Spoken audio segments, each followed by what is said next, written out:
what are the biggest advantages organizations gain when they apply the Plan, Do, Check, Act effectively? Speak to the organizational heads who are watching this now. Wow. Well, Ronald, thank you for this opportunity. It is an honor.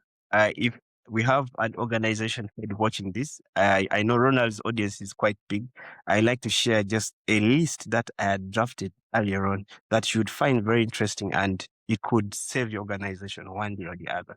So when you're Please looking do. at the advantages of the Plan, Do, Check Act, um, I'll start with the proactive risk management. And then I'll talk about elimination of waste. I'll talk about the genuine employee engagement and also the strategic alignment. I'll start off with the proactive risk management. Here, you shift from being a firefighter, constantly reaching for problems, to a planner, anticipating and preventing them before they happen. The plan and check phases are all about looking ahead and identifying weaknesses. So, as a leader in your organization or even as the owner, it would hurt you if you put your eggs in one basket and someone kicks over that basket and all your eggs break. Now, what you'd want to have someone watch that basket so that someone doesn't kick it.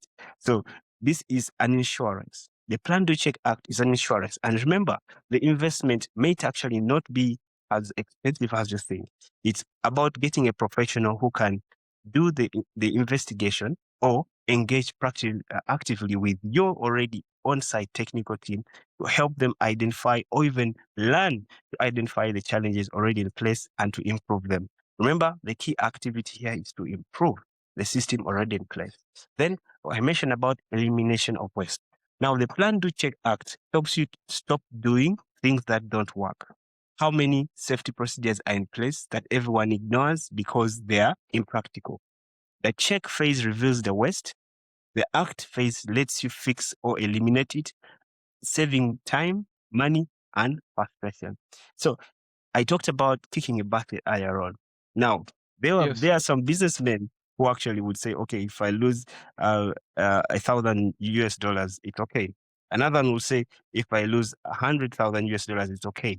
But is it really okay? At the end of the day, that is waste, right? So if you're truly concerned about waste and being effective, the keyword here will be effective. You would actually maximize on every opportunity to eliminate that waste.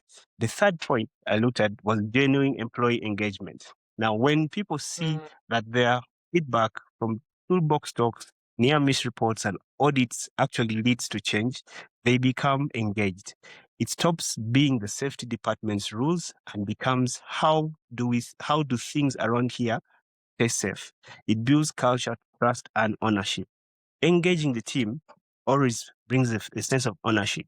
There's the feeling you would have if your organization keeps you in the loop of each and everything or what you feel you're employed for, and another who tells you just what to do. Now, if the team is engaged during the planning, during the check, during the do, during the act, these are key steps that will make them feel part of the system and they'll actually be more engaged. You'll have more production, you'll have more commitment from the team. And finally, the strategic alignment. It allows you to connect safety performance to business performance. You can set safety objectives and then track them, just like you track production or sales targets. This makes safety a boardroom issue, not just compliance issue. So being strategic is a key aspect of most successful businessmen. If you have a plan, you can actually succeed. Those who work praying for the rain not to fall are doomed for actually the rain falling on them at some point. But if you plan for the rain and you buy that umbrella, you are being strategic and your business is bound to succeed no matter the risks that come along. Thank you.